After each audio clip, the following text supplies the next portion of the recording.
शुक्रिया सभापति महोदय, आपने मुझे समय दिया। आदरणीय सभापति महोदय, अंधेरों को चांदनी बताकर बेच रही एंटायर पॉलिटिकल साइंस वाली सरकार की दो लाइनों में, दुष्यंत जी, मेरे साथी की लाइनों में नहीं, दुष्यंत जी की लाइनों में एक परिभाषा, मैं बेपनाह अंधेरों को सुबह कैसे कहूं, मैं बेपनाह अंधेरों को सुबह कैसे कहूं, मैं इन नजारों का अंधा तमाशबीन नहीं हूं। एक second, honourable finance minister, can you really examine very seriously, because Imran Pratap Gadi is giving share and shari freely to everyone. Can we tax it? This is the sixth occasion during the day. So if the House agrees and if the spirit of the House is that, why not some more revenue? Go on, Pradeep, continue.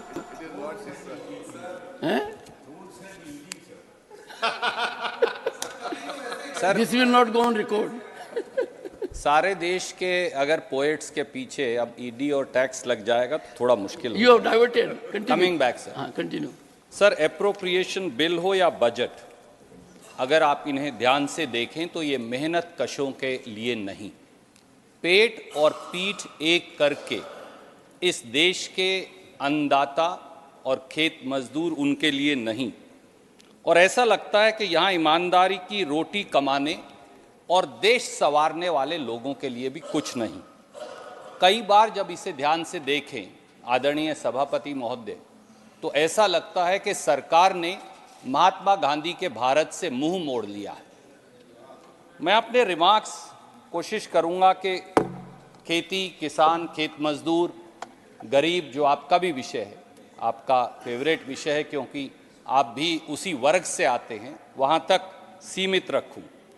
आदरणीय सभापति महोदय, तथ्य कभी झूठ नहीं बोलते और सत्य को आवरण की आवश्यकता नहीं होती। मैं याद दिलाना चाहूंगा, प्रधानमंत्री जी ने 2016 में बरेली की रैली में इस देश से यह वादा किया कि 2022 तक किसान की आमदनी दोगुनी करेंगे। आमदनी तो दुगनी हुई नहीं, दर्द 100 गुना जरूर हो गया। 15 अप्रैल, आदरणीय सभापति महोदय, 15 अप्रैल 2014 को आदरणीय प्रधानमंत्री जी ने हजारीबाग, झारखंड, भागलपुर, बिहार में जनसभाओं में फिर कहा कि किसान को भविष्य में लागत पर 50% मुनाफा देंगे, और उसकी परिभाषा भी उन्होंने परिभाषित की। उन्होंने कहा किसान की बीज की कीमत, डीजल की कीमत, बिजली की कीमत, मेहनत की कीमत, जमीन का किराया, और उस पर 50% मुनाफा देंगे। पर हुआ क्या? इसी सरकार ने 21 फरवरी 2015 को सुप्रीम कोर्ट में एक शपथ पत्र दिया, मैं उसकी प्रतिलिपि यहां रख दूंगा, लेकर आया हूं आप चाहेंगे तो, और वहां उन्होंने कहा कि एमएसपी, न्यूनतम समर्थन मूल्य, कॉस्ट प्लस 50% प्रॉफिट पर निर्धारित नहीं हो सकता, क्योंकि इससे मार्केट डिस्टॉर्ट हो जाएगी। द 2 वर्ड्स आई कोट, इससे मार्केट डिस्टॉर्ट हो जाएगी। तो लागत पर 50% मुनाफा देने का किसान को वादा भी 15-15 लाख की तरह जुमला निकल गया। आदरणीय सभापति महोदय, मैं माननीय वित्त मंत्री जी का और सरकार के संज्ञान में लाना चाहता हूं, जब अन्नदाता आत्महत्या को मजबूर हो जाए तो सत्ता का सिंहासन डोलता क्यों नहीं? जब एनसीआरबी की report, national crimes record bureau की रिपोर्ट ये बताती हो कि पिछले 9 साल में 2014 से 2021 तक इस देश में 1,04,74 किसान और खेत मजदूर आत्महत्या को मजबूर हो गए। मैं एनसीआरबी की रिपोर्ट भी लाया हूं सर, ऑथेंटिकेट कर दूंगा। तो सरकार अपने मन के दरवाजे खोल किसान की पीड़ा की बात क्यों नहीं सुनती? और सर, जो 2022 की एनसीआरबी की रिपोर्ट आई है, जो 14 दिसंबर 2023 को रिलीज हुई थी, उसमें तो क्या लिखा कि 11,290 किसान और खेत मजदूरों ने 2022 में आत्महत्या की। यानी हर 1 घंटे में यानी हर 1 घंटे में 1 किसान और खेत मजदूर हमारे देश में आत्महत्या को मजबूर है। तो ऐसे में सरकार का उस तरफ संज्ञान और ध्यान क्यों नहीं? जब आपकी एनएसएसओ की रिपोर्ट बताती हो, उसकी भी मैं रिपोर्ट लाया हूं सर, मैं कहेंगे तो ऑथेंटिकेट करूंगा कि देश के किसान की प्रतिदिन आय मात्र 27 रुपया है और देश के हर किसान पर 27,000 रुपया का कर्ज है।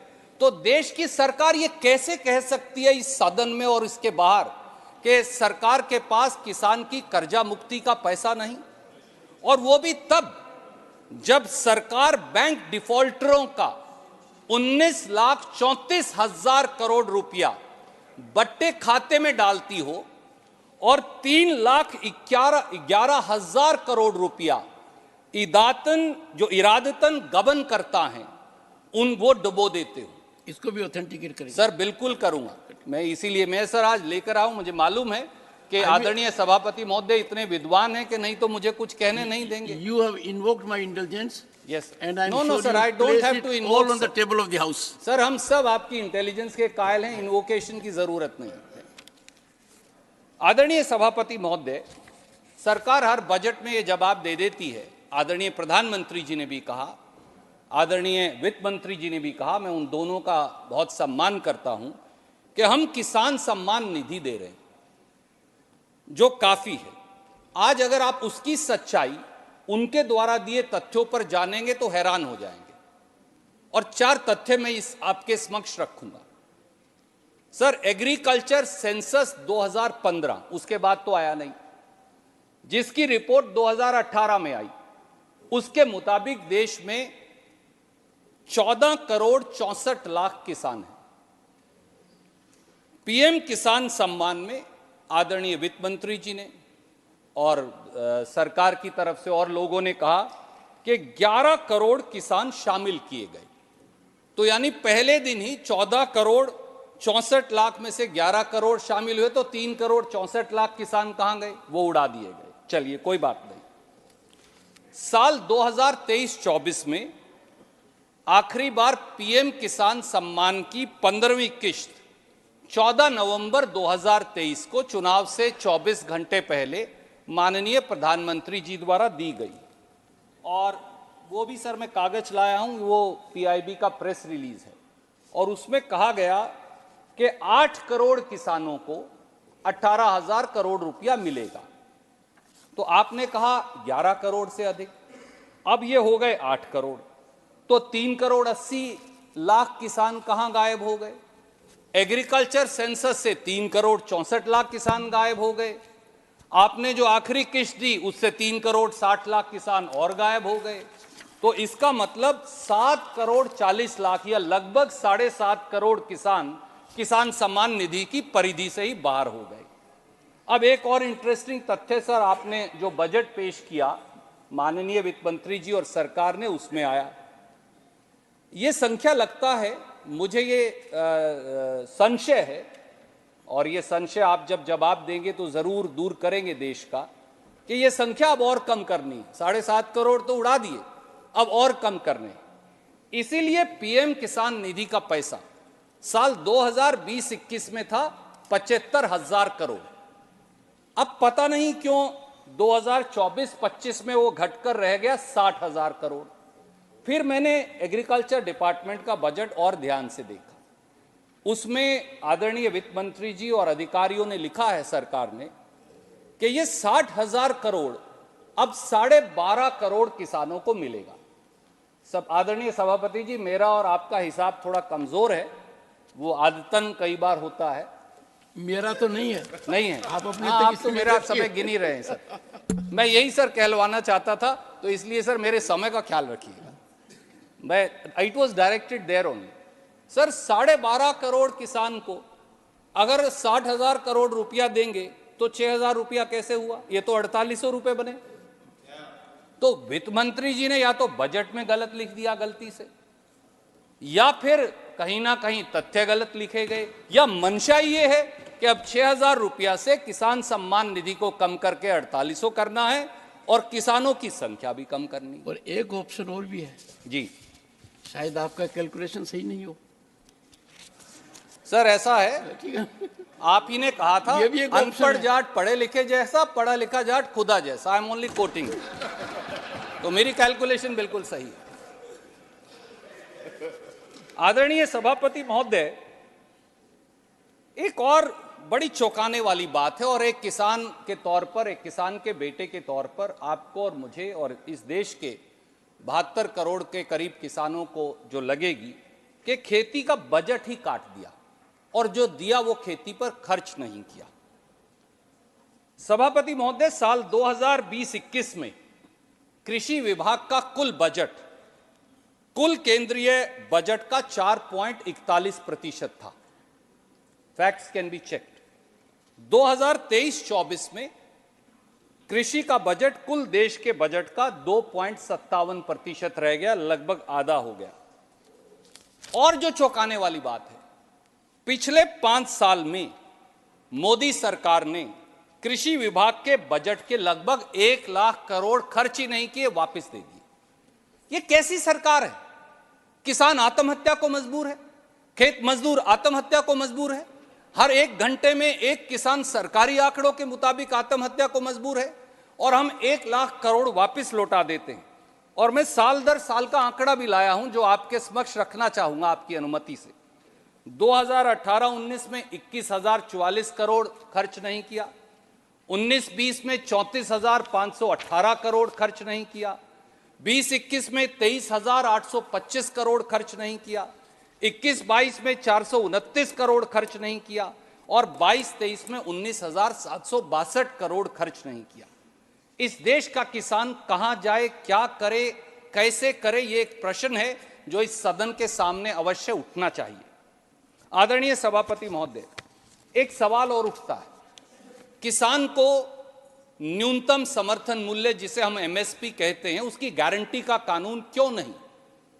कोई सरकार इतनी निर्दयी कैसे हो सकती है कि खेती विरोधी 3 काले कानूनों के खिलाफ लाखों किसान दिल्ली की ड्योढ़ी पर दस्तखत देते रहें, 700 किसान कुर्बान हो जाएं, खेत मजदूर कुर्बान हो जाएं, तड़प तड़प कर मर जाएं, और जब उनका आंदोलन खत्म हो तो वह आंदोलन इस वादे के साथ खत्म हो कि किसानों के लिए एमएसपी की गारंटी का कानून लाएंगे, और उसके बाद उसे कहीं ना कहीं शायद रद्दी की टोकरी में छोड़ दिया जाए या वो भूल जाए।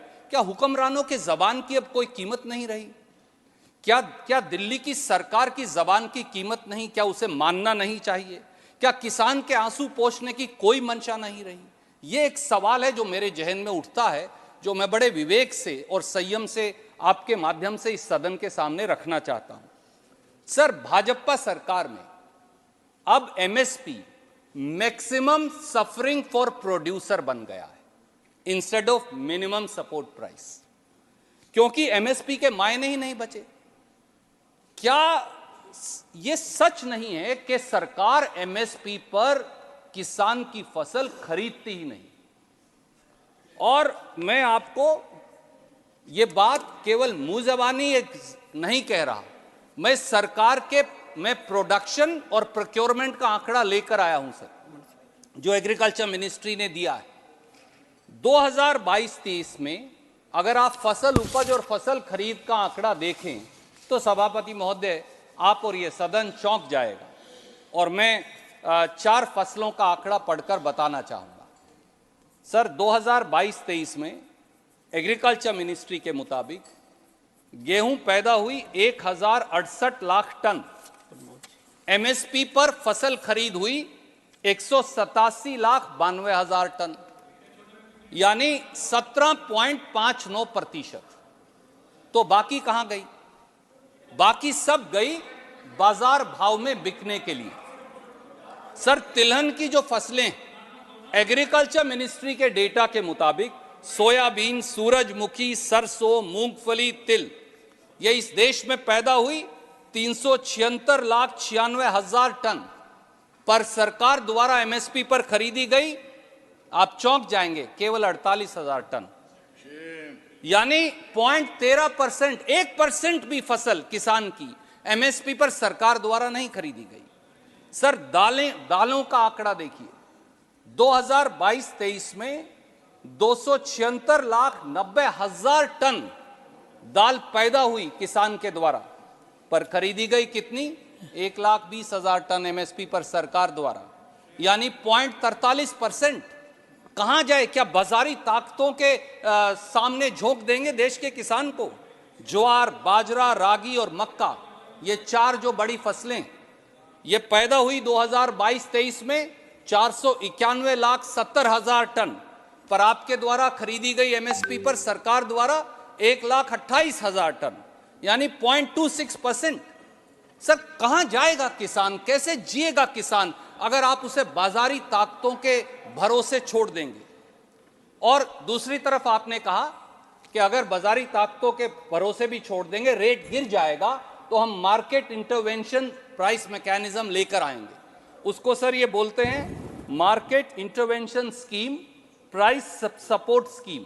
बड़े प्रचार से ये चलाई कि हाँ, सरकार सारी फसल नहीं खरीद सकती, मैं मानता हूं, पर सरकार क्या 0.43, 0.17% फसल खरीदेगी मेरी? तो इसलिए इन्होंने कहा हम मार्केट इंटरवेंशन स्कीम लाए। अब उसके बारे में अगर आप देखें तो 2023-24 में 72 करोड़ किसानों के लिए रिवाइज्ड एस्टीमेट इस स्कीम में था। आपका संज्ञान में लाना चाहूंगा, केवल 40 करोड़। फिर मैंने इस साल का बजट देखा तो आप शॉक्ड रह जाएंगे। 2024-25 में अगर किसान की फसल की कीमत गिर जाए तो उसके लिए मार्केट इंटरवेंशन स्कीम में आपने पैसा रखा है 1 लाख रुपया। 72 करोड़ किसानों की फसल के लिए 1 लाख रुपया। आदरणीय सभापति जी, मैं बड़े आदर से आदरणीय वित्त मंत्री जी को भी कहूंगा और आपके माध्यम से ये कहूंगा कि इसे बदलने की आवश्यकता है, नहीं तो इस देश का किसान औने पौने दामों पर फसल बेचता रहेगा और आत्महत्या करता रहेगा। सर, आदरणीय सभापति जी, पीएम फसल बीमा योजना जिसकी चर्चा यहां की जाती है, वो भी अब प्राइवेट इंश्योरेंस कंपनी मुनाफा योजना बन गई। मैं ये क्यों कह रहा हूं? मैं बहुत जिम्मेवारी से ये कह रहा हूं। इस सदन में 23 जुलाई 2022 को सरकार ने जवाब दिया और सरकार के जवाब से यह साबित होता है कि खरीफ 2016 से खरीफ 2022 के बीच बीमा कंपनियों ने जो फसल बीमा योजना चलाती हैं, 40,000 करोड़ मुनाफा कमाया। ये मैं नहीं कह रहा, ये सरकार ने सदन के पटल पर जवाब दिया।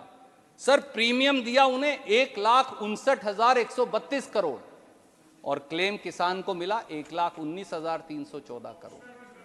तो ये फसल बीमा योजना जो है, क्या ये प्राइवेट बीमा कंपनियों के लिए मुनाफा कमाई की योजना है? और शायद इसीलिए प्रधानमंत्री जी के गृह प्रांत गुजरात सहित अधिकतर राज्यों ने पीएम फसल बीमा योजना से कन्नी काट ली। सभापति जी, देश की सच्चाई ये है कि हम एक तरफ हर साल 6,000 रुपया किसान को देने की दुहाई देते हैं, पर किसान की जेब से 25,000 रुपया प्रति हेक्टेयर हर साल टैक्सेस में निकाल लेते हैं। और इसका सबूत है सभापति जी, आप ये जानते हैं और आपने ट्रैक्टर खुद चलाया है अपने हाथ से, इसलिए मैं आपके संज्ञान में ला रहा हूं। किसान का ईंधन क्या है? डीजल। डीजल पर मई 2014 में एक्साइज ड्यूटी थी 3 रुपया 46 पैसे प्रति लीटर। लगभग 8 और 9 साल बाद आज एक्साइज ड्यूटी उसी डीजल पर है 15 रुपया 80 पैसे प्रति लीटर, यानी 357% अधिक। अगर ये हटा लें, अगर इसे 2014 के रेट पर भी ले आए तो 20 रुपया 15-20 रुपया लीटर तो आज ही डीजल कम हो जाएगा। आदरणीय सभापति जी, मैं इस सदन के संज्ञान में लाना चाहूंगा कि अकेले पेट्रोल डीजल पर एक्साइज ड्यूटी बढ़ाकर इस सरकार ने 9 साल में 30 लाख करोड़ इस देश के लोगों से कमाए। 30 लाख करोड़ रुपया। जेब हमारी कटी, मजा आपको आया। जेब इस देश के लोगों की कटी, मजा आपको आया। और खेती पर तो आदरणीय सभापति, जेब कटी will not go on record. ठीक, आई विड्रॉ सर। आदरणीय सभापति जी, आदरणीय सभापति जी, अब तो खेती पर गब्बर सिंह टैक्स लगा दिया, जीएसटी लगा दिया। पहली बार इस देश में खाद पर 5% जीएसटी, किसान के ट्रैक्टर पर 12% जीएसटी, किसान के खेती के उपकरणों पर 12% जीएसटी, किसान के कीटनाशक दवाई पर 18% जीएसटी। आदरणीय सभापति जी, ऐसा क्यों? पहली बार 75 वर्षों में किसान इस टैक्स के दायरे में क्यों? आदरणीय वित्त मंत्री जी इस पर क्यों दोबारा विचार करने को नहीं मानती? मेरा उनसे विनम्र हाथ जोड़कर यह अनुरोध है। आदरणीय सभापति जी, यही नहीं, किसान की खाद जो फर्टिलाइजर है उसकी कीमतों ने तो किसान की कमर तोड़ दी। डीएपी का बैग 2014 में 1200 रुपए से आज 1350 रुपया थैला हो गया सर, आप जानते हैं। यूरिया कीमत वही, पहले 50 किलो से 5 किलो खाद कम करके 45 किलो का हमारा खाद का कट्टा कर दिया। अब बोलते हैं सल्फर कोटेड करेंगे, अब 5 और कर निकाल लिया। कैसी सरकार है जो किसान के खाद के यूरिया के कट्टे से 10 किलो खाद निकाल ले? वो किसान अपनी आजीविका कैसे करेगा? पोटाश सर, साल 2014 में पोटाश के कट्टे का भाव था 450, आज है 850, 400 रुपए का इजाफा हो गया। सुपर खाद थी सर 2014 में 260 रुपया प्रति बैग, आज वो 340 रुपया प्रति बैग है। इस बजट में तो फर्टिलाइजर सब्सिडी का आपने 25,447 करोड़ रुपया काट लिया, यूरिया पर सब्सिडी काट ली 10,147 करोड़। काश सत्ता पक्ष के मेंबर ये देख पाते, बजट को ध्यान से देखते तो पाते किसान की यूरिया का 10,147 करोड़ कम हो गया। और एनपीके, उसके बगैर तो किसान का गुजारा चल ही नहीं सकता, उसमें उसकी सब्सिडी पर 15,300 करोड़ काट लिया। हमारी सब्सिडी काटी जा रही है, 25,000 रुपया प्रति हेक्टेयर किसान की जेब से निकाला जा रहा है। किसान को सम्मान निधि पाने वाले 7 करोड़ 47 लाख किसान कम हो गए और आप कहते हैं कि आपने बहुत वाहवाही लूट ली। आदरणीय सभापति जी, बजट में गरीब के साथ और किसान के साथ ये भेदभाव और भावनाओं से खिलवाड़ यहीं खत्म नहीं होता। सर, प्रधानमंत्री गरीब कल्याण योजना की बहुत चर्चा हुई कि देश के, आदरणीय प्रधानमंत्री जी ने भी कल कहा कि हम देश के 80 करोड़ लोगों को हर महीने 5 किलो चावल या गेहूं मुफ्त देते हैं, पर वो शायद बताना भूल गए कि इस देश में भारतीय राष्ट्रीय कांग्रेस की सरकार राष्ट्रीय खाद्य सुरक्षा कानून लेकर आई थी, जिसका नाम बदलकर अब आपने पीएम गरीब कल्याण योजना रख दिया, यानी नाम बड़े और दर्शन छोटे। Sir, national food security act में हर व्यक्ति को 5 किलो अनाज हर महीने देने का प्रावधान है। 3 रुपए प्रति किलो पर चावल और 2 रुपए प्रति किलो पर गेहूं। आज के दिन 75% चावल 25% गेहूं दिया जा रहा है, तो 60 करोड़ लोगों को अगर 5 किलो चावल 3 रुपया प्रति किलो पर दें तो बनते हैं 800 करोड़, और 20 करोड़ लोगों को 5 किलो गेहूं 2 रुपए पे दें तो बनते हैं 200 करोड़। तो कुल छूट कितनी दी? 1100 करोड़, और बवंडर ऐसे उठा दिया जैसे देश बदल दिया हो। ये नेशनल फूड सिक्योरिटी एक्ट ही गरीब कल्याण योजना है। 1100 करोड़ की छूट देते हैं, 30 लाख करोड़ पेट्रोल डीजल के टैक्स से निकाल लेते हैं और खूब बेंच थपथपाकर वाहवाही कमाते हैं। किस प्रकार का देश है? हम कहां पहुंच गए? सर, इसे कहते हैं गरीब के अधिकार छीनकर मार्केटिंग करना। This is what they are doing by PM Garib Kalyan योजना। और सर, खाद्य सुरक्षा की सब्सिडी अगर इस साल के बजट में देखें तो आदरणीय वित्त मंत्री जी और सरकार ने खाद्य सुरक्षा की सब्सिडी का भी 7,082 करोड़ काट लिया। क्यों? गरीब के साथ ये अन्याय क्यों? सवाल सीधा है। सर, सरकार एससी बीसी कल्याण की बात तो बहुत करती, पर असली बात उसके उल्ट है। साल 2023-24 में एससी समाज की पोस्ट मैट्रिक स्कॉलरशिप का बजट आपने दिया 6,359 करोड़, पर वो पैसा ही नहीं दिया 5,400 करोड़, 959 करोड़ काट दिए उनके गरीबों के। ये एससी समाज के वेलफेयर की बात है। पीएम अजय, प्रधानमंत्री अनुसूचित जाति अभ्युदय योजना, 2050 करोड़ के बजट की 23-24 में आपने घोषणा की, दिया कितना? 450 करोड़, 1600 करोड़ ही उन गरीबों का काट दिया। Free coaching for SC BC विद्यार्थियों के लिए 2023-24 में कहा 47 करोड़ देंगे। दिया कितना रिवाइज्ड बजट में? 14 करोड़ 82 लाख, 32 करोड़ उनका काट दिया। ओबीसी और ईबीसी के लिए श्रेयास योजना लेकर आए। 2023-24 में आदरणीय वित्त मंत्री जी ने बजट में घोषणा की 150 करोड़, दिया कितना? 80 करोड़, 70 करोड़ उनका भी काट डाला। डीएनटी ट्राइब्स के उत्थान की स्कीम में 2023-24 के बजट में आपने घोषणा की 40 करोड़, दिया कितना? 15 करोड़, 25 करोड़ उसका भी काट दिया। मैला ढोने वाले सफाई कर्मचारियों के लिए 23-24 और 24-25 में एक फूटी कौड़ी आपने नहीं दी। उल्टा आपने कहा national action for mechanized sanitation system Namaste लेकर आएंगे। 23-24 में बजट में घोषणा कर दी 98 करोड़, दिया कितना? रिवाइज्ड एस्टीमेट से पता चला 30 करोड़, 68 करोड़ उनके भी काट दिए। और अब तो सर बाबा साहब डॉक्टर अंबेडकर फाउंडेशन का बजट भी पिछले साल के मुकाबले इस साल 10 करोड़ काट दिया। क्या ये आपका एससी और बीसी के साथ न्याय है? इस बात का फैसला भी करना पड़ेगा। और सर मैं 4 लाइन कह के मेरी बात समाप्त करूंगा क्योंकि मेरा समय पूरा हो गया। और ये मेरे साथी ने, इसने नहीं, कभी कभी हमारे जैसे किसान भी 4 लाइन लिख लेते हैं। घोर अंधियारे की स्याही में अब सूरज का आगाज नजर नहीं आता। तेरा अहंकारी आकार तो नजर आता है, तेरा इंसानी किरदार नजर नहीं आता।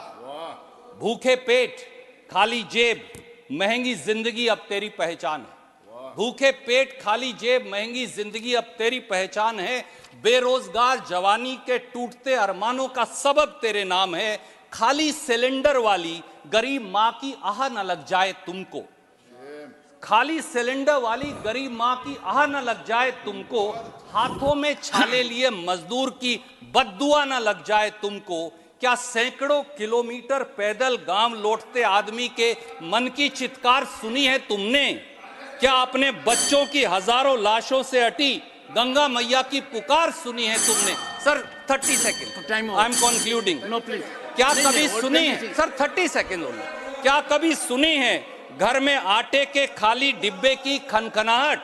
क्या सुनी है महंगी रोटी और सस्ती जिंदगी की चिल्लाहट? उठो, अहंकार की अट्टालिकाओं से बाहर तो आओ, सिसकती जिंदगी के दर्द को जान तो जाओ।